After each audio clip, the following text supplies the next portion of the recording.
Boa noite a todas, boa noite a todos, boa noite a todos. Hoje, noite de alegria, porque é noite de encontro. Quinta-feira é sempre noite de encontro, de reencontro. E nesses encontros, reencontros, nós nos fortalecemos, porque trocamos afeto, trocamos informações, como a gente diz em linguagem de terreiro, trocamos folha. E é noite de alegria também, porque eu estou aqui com o Paulo César Vasconcelos, o jornalista Paulo César Vasconcelos, que é cronista esportivo, jornalista e que eu considero o Machado de Assis da crônica esportiva. Seja bem-vinda, Paulo César. A casa é sua. Olá, Hilário. É um grandíssimo prazer participar dessa conversa do Café Preto. Café Preto é uma coisa essencialmente brasileira, não é? Acabei de passar um café, toma aqui. Ah, não, vamos tomar um café ali, a gente conversa. Ah, primeiro tomamos um café, depois a gente se acerta. Acho que todos esses espaços de comunicação, onde a presença do povo preto é permanente e se permite aí a troca de saberes, são sempre muito bem-vindos. Então, eu estou muito feliz, muito orgulhoso e muito emocionado de poder iniciar agora aqui. Eu não diria apenas essa conversa, essa prosa, essa tabelinha com alguém que desenvolve um trabalho admirável. Muito obrigado pela sua generosidade, pelas suas generosas palavras. E eu fico pensando aqui, sempre no início, né? Como é que você se direcionou para o jornalismo? Como é que você acessou essa coisa que parece que já veio no sangue, já veio na veia? Parece que você nasceu para isso. Como é que você chega no jornalismo?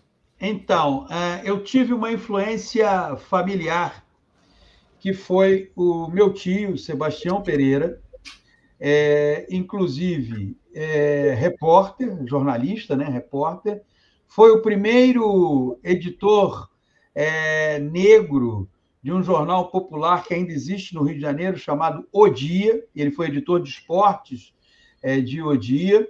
E eu sempre olhei para o meu tio, Sebastião, com muita admiração pelo que ele fazia.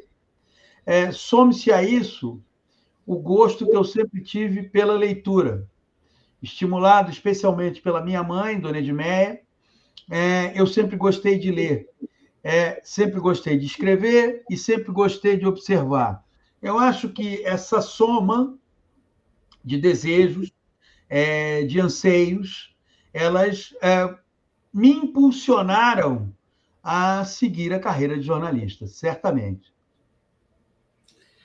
E como que é um jornalista negro com essa elegância que lhe é peculiar, trabalhar nesse meio, no esporte, e sobretudo no futebol, onde as pessoas negras são pé de obra, em geral.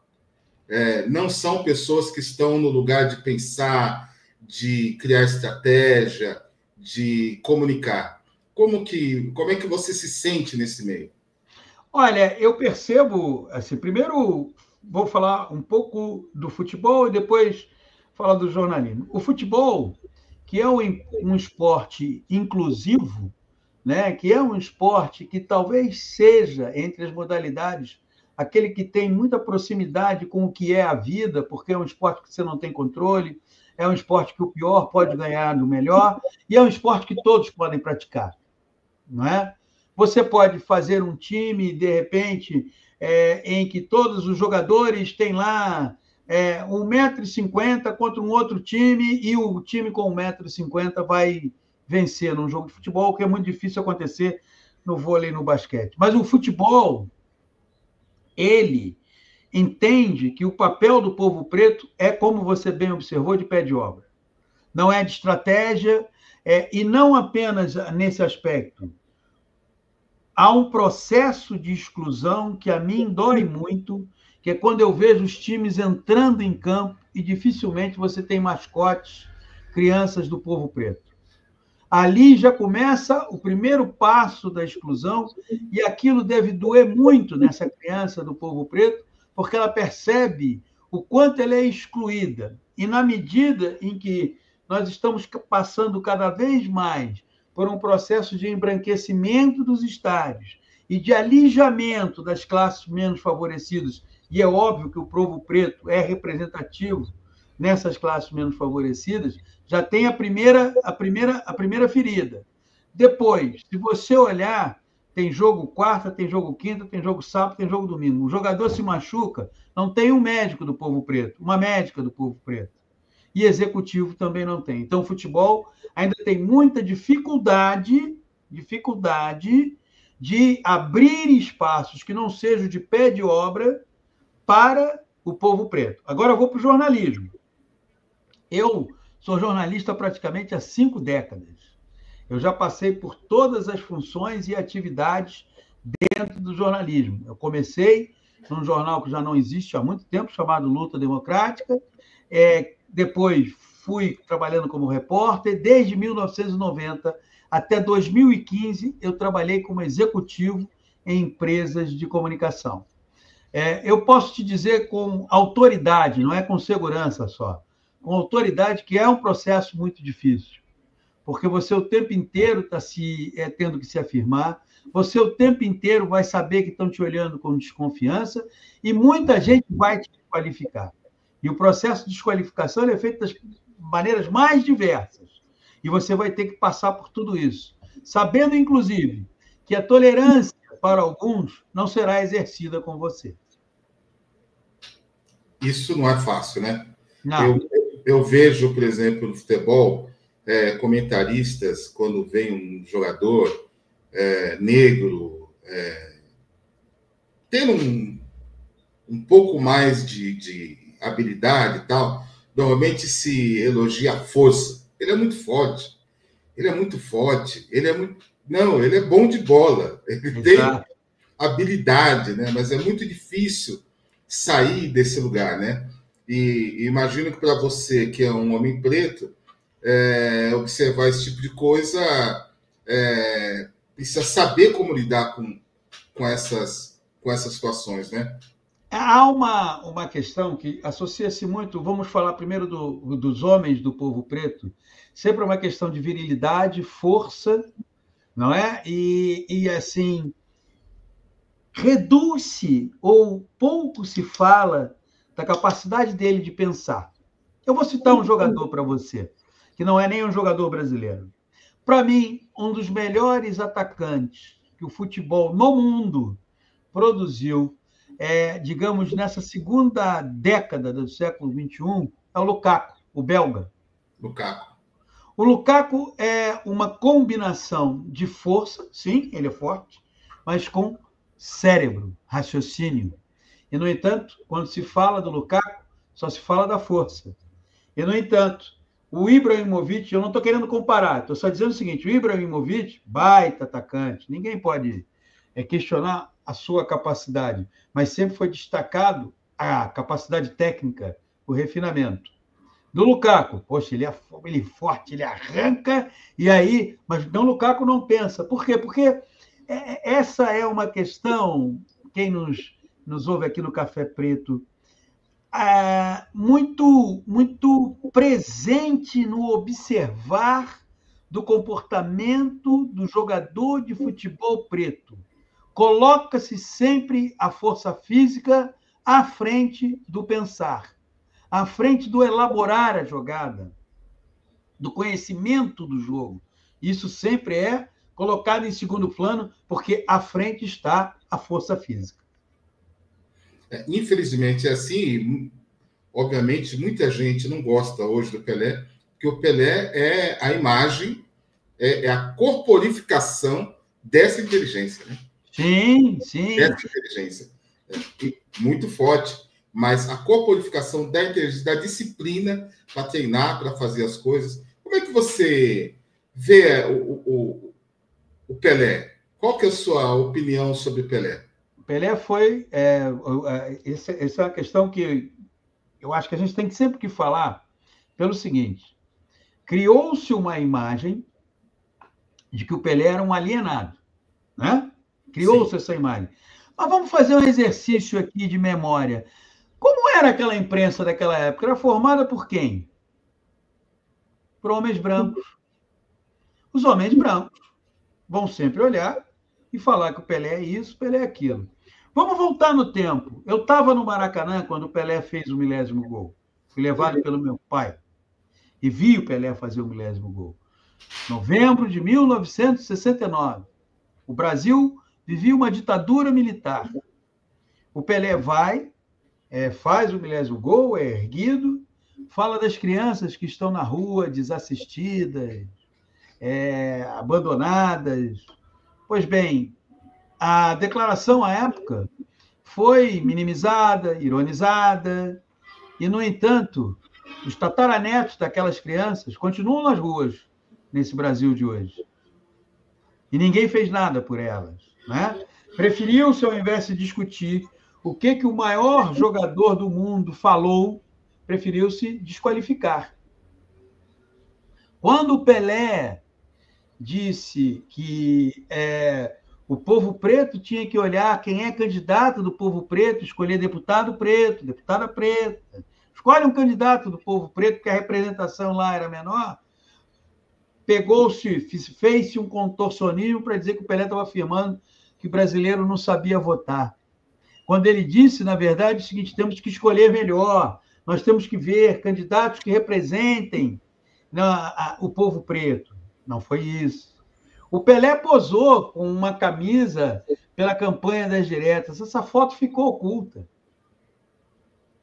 Por quê? Porque o Pelé, ao ganhar toda aquela visibilidade, ele se relacionava o tempo inteiro com uma imprensa predominantemente branca. E essa imprensa ia ter sempre para ele um olhar, que é aquela velha história brasileira. Nós temos um racismo, muitas vezes, aqui, inconsciente. A gente o pratica sem achar que aquilo é racismo. Sem achar que aquilo está colocando o povo preto numa posição de subalternidade. O Pelé teve erros e acertos, mas, ao longo da sua trajetória, boa parte da imprensa gostou sempre de falar dos erros. Por quê?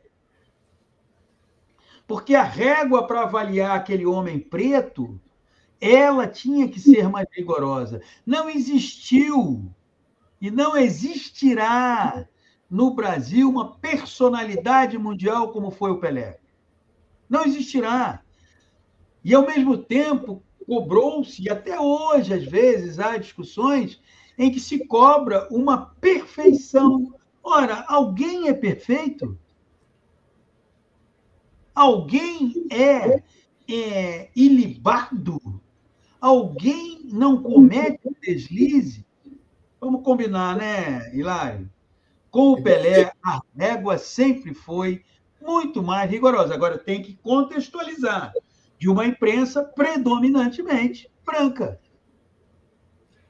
É interessante, né? Porque eu imagino, tenho certeza que naquela época seria impossível um jornalista negro conceder uma entrevista trajando uma camiseta do Zumbi. Poxa, imagina. Provavelmente estaria na rua no dia seguinte. Hilário, antes de começarmos, tivemos um cafezinho, né? Agora estamos no café, mas antes tivemos um cafezinho. Sim. E aí você me falou que uma vez, você me vendo no Arena Sport TV, à época apresentado pelo Kleber Machado, você olhou e falou: pô, parei para ver, elegante, se expressando bem no emprego das palavras, na conjugação dos verbos. Pois bem, eu sempre fui assim.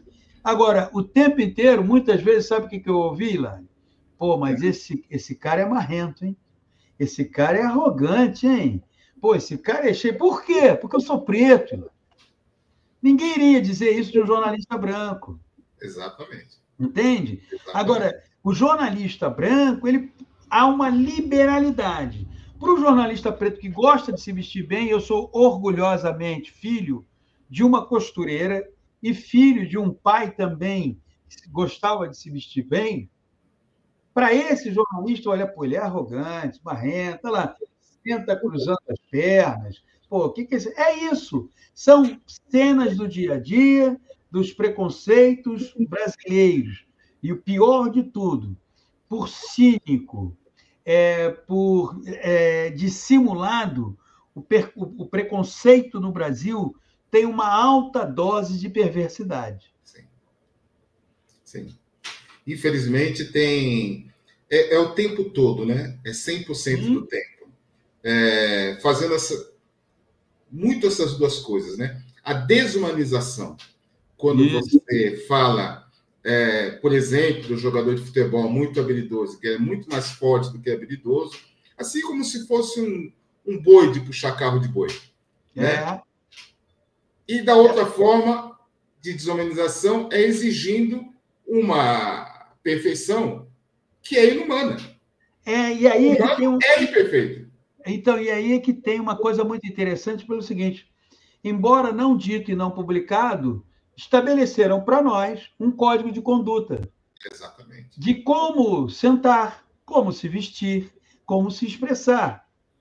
Não nos é permitido, de certa forma, desafinar o coro dos contentes, ter um comportamento um tanto ou quanto subversivo, inquieto. Não, isso não é permitido.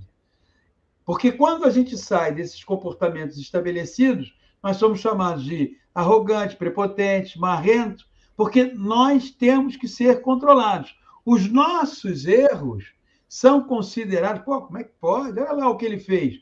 E aí é o que você acabou de dizer. Nós somos humanos, nós vamos errar. Nós vamos errar o tempo inteiro. E vamos errar mais de uma vez, porque não existe uma métrica para erro e acerto. O que tem que haver é sempre um aprendizado da nossa parte em relação a erros e acertos. Agora, nós temos que ter o direito de errar, nós temos que ter o direito de nos corrigirmos, nós temos que ter o direito de nos desdizermos. Todas essas questões, porque elas são permitidas para um lado, por que não podem ser permitidas para nós? É o humano sendo humano, né? Exatamente. Paulo César, há pouco tempo atrás, algumas décadas atrás, o futebol, sobretudo o futebol, era um dos poucos ambientes onde pessoas negras podiam ter algum grau de ascensão social, né? Dificilmente você via, geralmente quando você via uma pessoa rica, uma pessoa negra rica, ou ela era jogador de futebol, ou ela era artista, alguma coisa assim. Falou-se muito, lá na década de 90, por exemplo, quando nós lançamos o Movimento Negro, e eu orgulhosamente fiz parte disso, lançou a reivindicação por cotas. Gente, não tem racismo. Olha aí o Pelé, olha aí o Martinho da Vila, olha, são pessoas ricas, né? O futebol ainda é uma arte preta, como já foi na década de 70, de 60, ainda é. Ele é uma arte preta, mas ele, pela sua formatação, ele está cada vez mais difícil para o menino preto entrar. Isso é que é a grande transformação. Primeiro, você não pode ignorar que as cidades mudaram o seu perfil. Sim. O campo de pelada, o terrão, tudo isso foi, né? Agora, a habilidade do menino preto, do povo preto, é tão grande que, mesmo apesar da redução de espaços, ele ainda continua aparecendo. Vou citar 2 jogadores da novíssima geração, 2 jogadores que, para mim, inclusive, são de amanhã, não são de hoje. Hendrick e Estevão.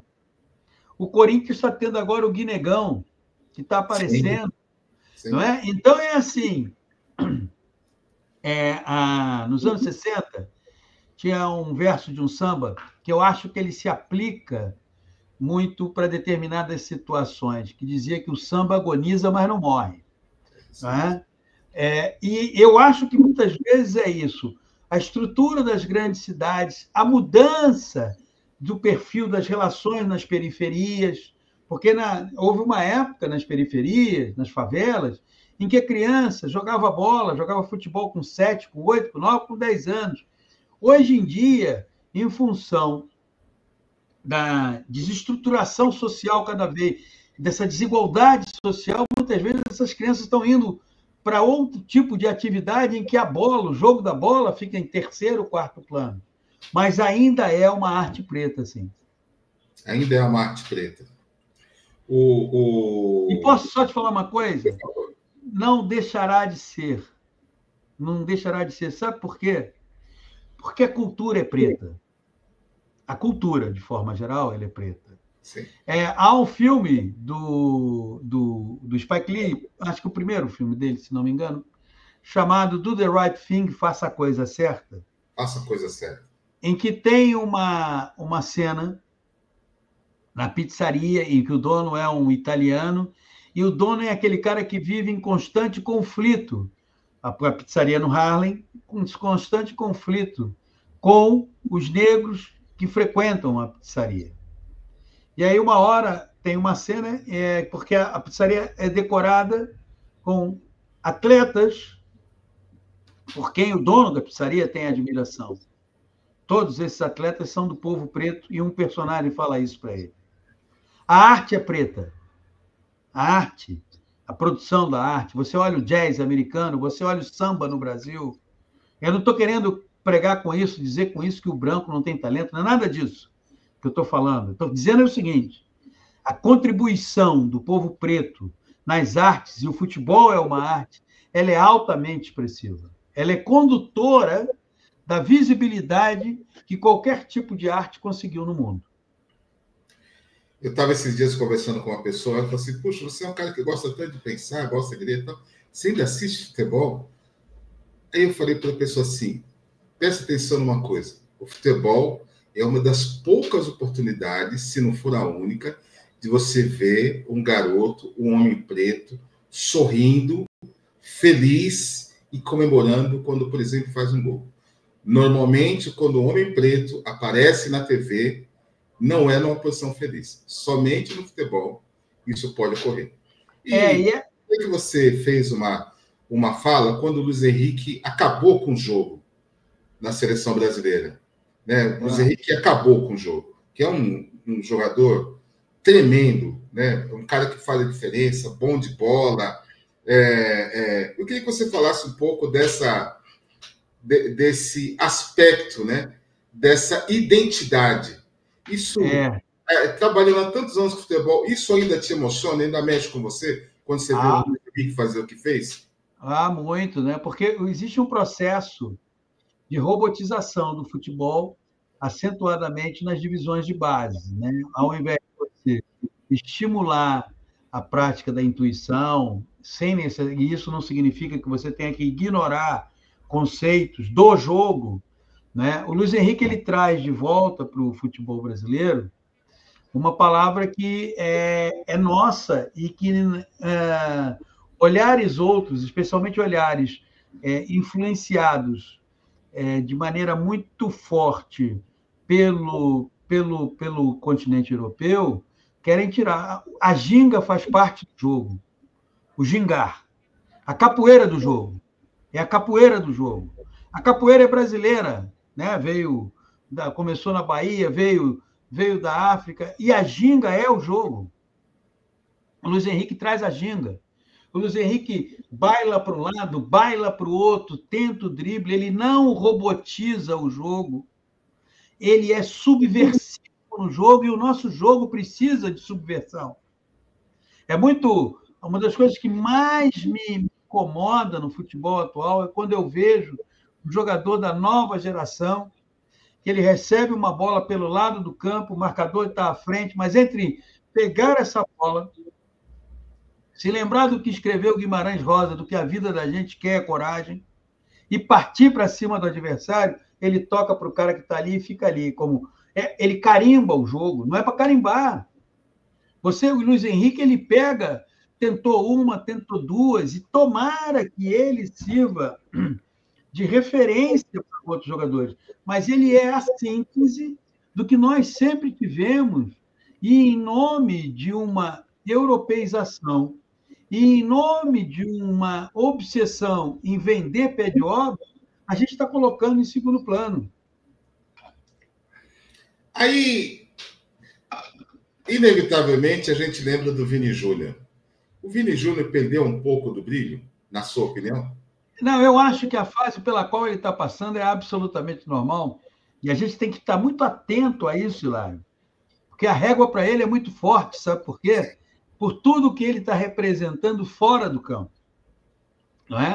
Então é assim, ele perde um gol, a dimensão é muito maior.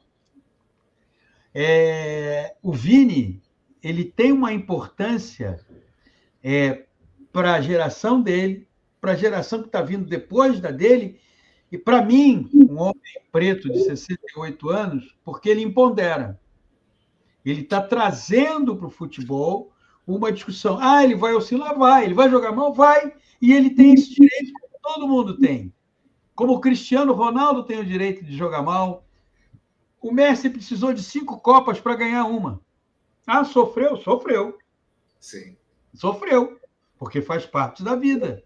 Então, eu vejo que agora, eu entendo que o Vinícius terminou a última temporada exaurido, tanto do ponto de vista físico, quanto do ponto de vista emocional, por tudo aquilo que ele fez dentro do campo e por tudo aquilo que ele teve que conviver fora do campo. Só ele, nem sequer as pessoas próximas a ele, os pais, irmãos, os melhores amigos, só ele sabe o quanto certas coisas doeram nele. Só ele. Porque algumas dores nossas, eu posso compartilhar com você a dor que eu recebi, a dor que eu estou vivendo. Mas tem uma coisa que a dor, assim como a felicidade, mesmo quando você compartilha, tem algo que é só teu. Tanto na dor quanto na felicidade, mas tem algo que é só teu. Você não consegue... Você está me entendendo? Expressar, né? Nem transferir. Não. Essa fica só com você. E eu estou colocando as duas, tá? A dor e a felicidade. Tem algo que quando você vai lá e você vomita a felicidade, você vomita a dor, mas sempre fica um resíduo. E esse resíduo de felicidade, ele te afaga internamente, mas o resíduo da dor, meu amigo, ele te dilacera também. Ele te corrói, né? Ele te corrói. A luta contra o racismo não é uma luta fácil. Não. Né? E me permita, e sem fim. Sem fim. É bom as pessoas... A gente não vai acabar com o racismo, a gente vai combater o racismo. Exatamente. A gente vai cada vez mais provocar a discussão, vai cada vez mais provocar a reflexão. Acabar não vai acabar, até porque tem pessoas que se orgulham de serem racistas. Elas têm, pelo racismo, uma relação de empatia. E muitas delas nem sequer acham que é racismo. Então, o nosso papel, e aí volto a falar do Vinícius, para as novas gerações, é do combate, o tempo inteiro. Nós temos que existir assim, né? Só assim exatamente. Podemos existir. Resistindo. É isso aí. Para te fazer uma pergunta um pouco mais difícil. O Neymar vai para a Copa do Mundo, na sua opinião? Eu creio que essa discussão ela não é para ser travada agora. Tá? E vou explicar por quê. O que nós precisaremos ficar atentos é a partir de março do ano que vem, como estará o Neymar. Sim. Se o Neymar, a partir de março do ano que vem, tá jogando, bem ou mal, tá jogando, o Neymar não está se lesionando, opa, é ele. Nós temos uma tragédia não, esquece, apaga a palavra tragédia, mas nós temos uma fotografia reveladora da encrenca em que o futebol brasileiro se meteu, que é a seguinte: há 15 anos o Brasil só tem um jogador excepcional, o Neymar. Há 15 anos. Nunca foi assim na história do futebol brasileiro. Quando o Pelé surge, em 1958, o Pelé olhava para um lado, tinha o Didi, olhava para o outro lado, tinha um Garrincha, olhava para um lado, tinha o Nilton Santos, no outro tinha o Djalma Santos, tinha o Zito, tinha o Pepe, tinha o Vavá, olha aí, ó. Não é? Aí você vai para 70, a última Copa que o Brasil venceu, quando o Ronaldo se recupera, mas ele olhava para o lado, tinha um Rivaldo, no outro tinha o Ronaldo Gaúcho, ele tinha o Cafu, tinha o Roberto Carlos. E o Brasil foi deixando de ter esse jogador. Há 15 anos, o único grande jogador do Brasil é o Neymar. E esse jogador teve uma sequência de lesões que não foram lesões fáceis de recuperação. Então, voltando à tua pergunta, a discussão agora, para mim, me parece precoce, me parece precipitada. É até reveladora de um desejo nosso, talvez. Mas eu acho que a partir de março do ano que vem, aí sim o Neymar entra na pauta. Pela sua resposta, apesar enfim, da discussão ser precoce, você imagina que ele pode ir sim. Se ele estiver dentro daquilo que eu te falei, março do ano que vem, o Neymar tá jogando, cara, jogou bem, jogou mal, ok. Até porque ele não vai ser mais o Neymar da Vila Belmiro nem do Barcelona. Ele está com 33 anos. Então, esquece. O Pelé de 70 não era o Pelé de 58. Não estou comparando. Estou só falando que o tempo passa, né? Para todo mundo. Agora, tá jogando? Chama. Claro. Tá jogando, não se lesionou. Né? Tá seguidamente jogando. Tá aí, tá entrando em campo. O Neymar fez um golaço. Hoje o Neymar não foi tão bem, mas está jogando. Aí, eu acho que tem que convocar. Eu vou aproveitar, a gente está aqui falando de futebol, de política, porque luta contra o racismo é política, né, gente? Claro, lógico. Não é outra coisa a não ser política. Não. Mas eu queria fazer uma pergunta que eu nunca fiz para ninguém. É o seguinte, Paulo César Vasconcelos, afinal de contas, quem é você? Como se constituiu a figura que ora se nos apresenta? Olha, essa pergunta é muito interessante, porque a resposta será simplesmente o desfile do orgulho sobre a minha trajetória. Eu sou filho de Edmeia Pereira Machado e de Lom Brum Vasconcelos. Edmeia Pereira Machado nasceu em 1930 em Travessão, que era um distrito da cidade de Campos do Goytacazes, no interior do Rio de Janeiro. Dilon Brum Vasconcelos, meu pai, nasceu em Osório, no Rio Grande do Sul. Eles se conheceram, minha mãe era costureira e meu pai era o que hoje em dia não se define mais, mas à época a profissão do meu pai era contínuo. Depois virou auxiliar de escritório. Minha mãe trabalhava no ateliê de Dona Lucinda, na rua Senador Dantas, no centro do Rio de Janeiro, onde ficava, inclusive, era uma rua chique do Rio de Janeiro. À época, o Rio era a capital federal, e meu pai morava também na Senador Dantas. Se conheceram, ela uma mulher preta, meu pai um homem branco, e todo dia, quando minha mãe saía do ateliê, ele se colocava no mesmo ponto de ônibus, onde ela ia pegar um ônibus para ir até em casa, no Maitá, e ficava ali olhando para ela, né? Não sabendo como se aproximar daquela mulher, até que um dia começaram a conversar, namoraram durante um ano e se casaram em maio de 1956, no convento de Santo Antônio, no Largo da Carioca, no centro do Rio. Eu sou filho de um Brasil improvável, porque aquela costureira negra casou com um contínuo branco de olhos azuis, descendência alemã, então é um casal interracial. E aí começa o primeiro, um episódio que é revelador de como o Brasil mudou. A costureira e o contínuo se casam e vão morar na rua Carlos Góes, no Leblon, zona sul do Rio de Janeiro, na quadra da praia, onde eu nasci. Hoje isso não aconteceria. Não aconteceria. Esquece. Esse Brasil que propiciou essa situação deixou de existir há muito tempo. Há muito tempo. Eu nasci na Tijuca, mas fui criado primeiro no Leblon, depois eu morei no Jardim Botânico e morei na Gávea. Meus pais me ensinaram muito sobre o que era racismo, porque, evidentemente, o olhar branco para aquele casal era um olhar de como assim, e vamos combinar também que o olhar preto para aquele casal era de como assim, não é?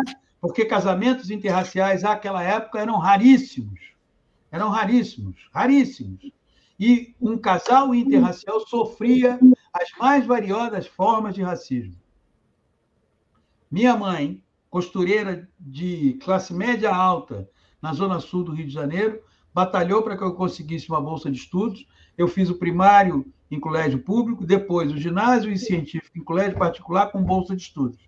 Quando entrei para a faculdade, paguei a minha faculdade com o crédito educativo que eu já trabalhava. Eu me orgulho muito de ser filho de Dilon, me orgulho muito de ser filho de Edmeia. Aprendi muito, porque lá em casa, Hilário, era o seguinte, não tínhamos empregada. Então, à noite, depois de encerrado o dia de trabalho da mamãe, de encerrado o dia de trabalho do meu pai, a dinâmica do lar era a seguinte: eu botava a mesa, a mamãe cozinhava e o papai lavava a louça. Toda noite era assim, entende? E eu fui aprendendo nesse cenário. Meu pai foi quem me apresentou Abdias do Nascimento. Meu pai, o homem branco. Que maravilha. Minha mãe foi quem me apresentou Lélia Gonzalez. Então, eu cresci nesse universo. Eu tenho muito, muito orgulho de ser filho de Dilon e Edmeia. Porque foram eles a base de tudo, entendeu? Que maravilha, que maravilha. E aí, você que é filho de um casal interracial, eu te pergunto uma coisa. Como é que você vê aí o surgimento dessa militância parda, o movimento pardista, Eu acho que a gente precisa travar discussões sobre união e não sobre divisão. As nossas ações têm que ser unidas. E nós temos que ter um cuidado, porque muitas vezes a ideia de separação ela pode ter embutido uma ideia de que eu sou melhor do que você. Então, é um instante. E a gente também, outro ponto de atenção, penso eu, sempre vai haver quem nos queira manipular. Sempre vai haver quem nos queira dividir. Sempre vai haver quem nos queira fraturar para dizer, ó, estão enfraquecidos. Então, a busca pelo entendimento, a busca por uma harmonização, e vamos quebrar o pau? Vamos quebrar o pau. Mas a gente não pode se dividir. A gente não pode entender que eu sou melhor que você. O nosso conceito, ele tem que ser de união, com as nossas diferenças, com os nossos olhares, e isso é muito bom, dentro das nossas diferenças e os nossos olhares. Mas as nossas ações, elas precisam ter um traço de união, até para que a gente possa mostrar o quanto a gente é forte. Sem dúvida. Porque tem uma questão comum de combate ao racismo. E se a gente começar a se atentar a outras questões, a gente vai esquecer dessa, que ela é fundamental, combater o racismo. Sem dúvida, sem dúvida. Paulo César, falar um pouco mais de futebol. Vamos lá. Quais foram os 5 melhores times brasileiros que você viu na vida? A vida? O Santos de Pelé, o Botafogo de Garrincha, o Flamengo de Zico, o Cruzeiro de Tostão e o Internacional de Falcão, Paulo César Carpegiani, também me encantava. Me encantava. Sensacional. É claro que tem um componente aí, deixa eu fazer uma revelação para você. O meu pai era colorado, entendeu? O seu pai era colorado? Era colorado. Então... Mas assim, aquele Internacional que eu vi um pouquinho... Era fantástico. Era um absurdo, né? Era um absurdo. Era um absurdo. Seria natural perguntar para você, se o Neymar, qual é o melhor jogador brasileiro. Mas eu queria te perguntar uma coisa. Qual foi o grande jogador brasileiro que você acha que foi menos reconhecido, mais injustiçado, que mereceria maior reconhecimento? Pô, que bom que você me fez essa pergunta, porque essa pergunta me possibilita falar sobre um jogador que me inconforma, me incomoda, me inquieta, porque ele nunca está relacionado entre os grandes jogadores que o futebol no mundo teve, que é o Garrincha. Eu acho que tem uma exclusão, um apagamento, especialmente dos brasileiros em relação ao Garrincha, que eu fico absolutamente incomodado. Eu digo que para fazer, se você me perguntar assim, qual foi a melhor seleção que você viu? A melhor seleção que eu vi foi a seleção de 70, tá? Eu já tinha 13 anos à época, aquela que foi tricampeã do mundo. Se você me pedir para formar a melhor seleção brasileira, eu digo sempre o seguinte: ela não tem o Pelé e o Garrincha porque eles estão no altar. Agora, me incomoda muito quando começa uma discussão, principalmente de brasileiros, e Nelson Rodrigues não deixa de ter razão sobre essa coisa do viralatismo, que é assim, Sim. não, é o Pelé, o Maradona, o Messi, não, o Pelé, o Maradona, o Messi, e o Garrincha? Por que a gente omite o Garrincha? Por que a gente esquece que ele ganhou sozinho? Sozinho não. Por que a gente esquece que ele ganhou a Copa de 62? Por que a gente consegue dizer que a Copa de 94 foi Romário e companhia, mas não consegue dizer que a Copa de 62 foi Garrincha e companhia? Então, para mim, essa omissão sobre o Garrincha, ela tem vários aspectos brasileiros, a começar por essa questão do viralatismo, a biografia do Garrincha, alguém que era doente com o alcoolismo, mas o Maradona era também um doente, um dependente químico de substâncias como cocaína, especialmente, não é? Mas isso é sempre lembrado. O Maradona é sempre lembrado e o Garrincha é sempre esquecido. Então, quem mais me incomoda nesse apagamento todo é a figura do Garrincha ser tão maltratada pelo próprio povo brasileiro como é. O Garrincha é o Brasil, né? O Garrincha é a cara do Brasil. O Garrincha é o Brasil, quer dizer, a gente, dentro desse aspecto do viralatismo, a gente adora outros países, né? Até mesmo quando outros países estão criando sanções contra nós, tem gente que defende, né? E o Brasil não presta, o Brasil é isso, o Brasil é aquilo. A gente tem uma... É a cara da elite brasileira. A gente tem uma tendência a desqualificar o que é nosso. Pô, Hilário, nós somos um país, né? Eu não vou falar só dos recursos naturais, né? Isso é mais do que conhecido, mas os personagens que o Brasil teve na música, na cultura de forma geral, enfim, por exemplo, há uma bailarina, e ela quem me apresentou, quem me falou da história dela foi a minha mãe, Mercedes Batista, cara. Mercedes Batista é uma personagem apagada da história da cultura brasileira. Entende? Ruth de Souza. Léia Garcia.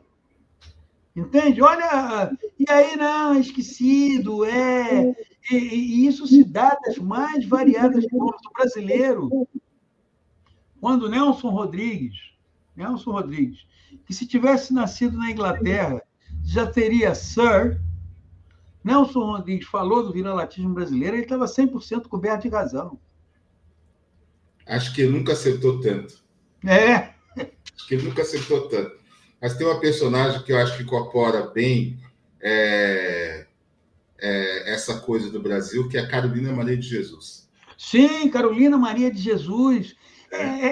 Essas personagens sobre quem falamos agora, Mercedes Batista, Léia Garcia, Ruth de Souza, Carolina de Jesus, eu sonho com um dia em que, nas escolas, elas serão apresentadas aos alunos. Eu sonho com esse dia. Eu sonho com esse dia em que vai se falar mais de Zumbi nas escolas. Vai se falar mais do Abdias, que criou o Teatro Experimental do Negro. Entende? Eu sonho com esse dia. Não sei se esse dia chegará ou se eu estarei aqui para ver, mas eu sonho com esse dia. Eu vou lhe dar uma boa notícia, então. Aqui na Zona Sul de São Paulo, eu conheço várias professoras, sou casado com uma, e elas levam cotidianamente para as crianças da educação infantil Carolina, enfim, Milton Santos. Enfim, vários personagens, como a grande Rainha Quelé, enfim, vários. Nós estamos agora em cartaz com o filme do Antônio Pitanga, A Revolta dos Malês, que entrou em cartaz. Eu quero muito assistir. Eu também. Enfim, nós temos que levar esses personagens, eles têm que fazer parte da formação educacional das crianças brasileiras. Sem dúvida. Agora, falamos de Carolina Maria de Jesus, Queria que você citasse 3 livros que você acha que são, assim, foram muito importantes para você. Eu vou fazer o seguinte, eu vou fazer uma coisa primeiro aqui, ó.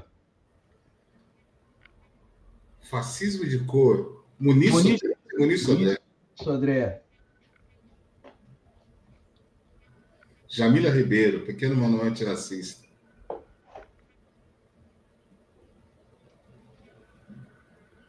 Torturado. Eu estou falando desses que são livros lançados mais recentemente, mas eu acho que, por exemplo, um mergulho na obra do Abdias do Nascimento, um mergulho na obra de Joel Zito Araújo, é sempre muito interessante. Um mergulho na obra de Machado de Assis. Sem dúvida. Há um livro que eu também gosto muito, da Luiz de Azevedo, chamado O Cortiço. Adoro. Não é? Adoro. Então, assim, eu comecei aqui com livros mais recentes, mas eu acho que talvez seja uma maneira de você até fazer com que as pessoas comecem a acompanhar. Há um escritor americano que eu também gosto muito, chamado James Baldwin. Então, assim, o estímulo básico, para mim, é conectar as pessoas com a literatura preta. Né? Você conectando as pessoas com a literatura preta, eu acho que isso vai ser sempre muito importante na percepção e compreensão da realidade que vivemos. E aí, para fechar, eu queria te perguntar 5 cantores, cantoras, compositoras, quem você escolher que são estruturados para você. Vamos lá. Primeiro, cantoras Elisete Cardoso, Alaide Costa. Aí vou sair um pouco do Brasil também. Nina Simone. Aretha Franklin e Dona Ivone Lara. Aí, entre os cantores e compositores, Martinho da Vila, Emílio Santiago, Paulinho da Viola, Milton Nascimento e João Nogueira. Sensacional. Sensacional. Paulo César Vasconcelos, eu agradeço demais pela sua generosidade em ter aceitado o convite. Quero agradecer ao Sport TV por ter liberado, ter permitido que Paulo César Vasconcelos batesse esse papo aqui com a gente. E quero pedir para você fazer suas considerações finais, por gentileza. Eu quero te parabenizar primeiro pela ideia de ter criado o Café Preto. Nós precisamos de lugares de conversas, nós precisamos de lugares de troca de ideias, nós precisamos mostrar o que pensamos, nós precisamos mostrar quem somos. O Café Preto é um palco, é um espaço para que tudo isso seja conversado, trocado. Então, para mim, foi um imenso prazer poder participar. Quantas vezes você quiser entender que podemos conversar, eu estarei sempre presente. E continue com esse projeto, porque projetos como esse mostram a capacidade de saber, de pensar, de refletir, de provocar e debater do povo preto. Muita generosidade sua, agradeço muito. E espero que nós possamos conversar muitas outras vezes. Assim será. E as portas do Café Preto estão sempre abertas para você. Mas eu, sempre que puder, tomarei esse café. Será sempre bem-vindo. Gente, muito obrigado. Na próxima terça-feira nós não teremos Café Preto, mas na quinta-feira teremos mais um encontro. Vamos mais uma vez trocar folhas. Eu vou te pedir para ficar só mais um pouquinho, depois que a gente encerrar, para ele poder terminar aqui a gravação. Gente, muito obrigado, grande abraço. Tamo junto.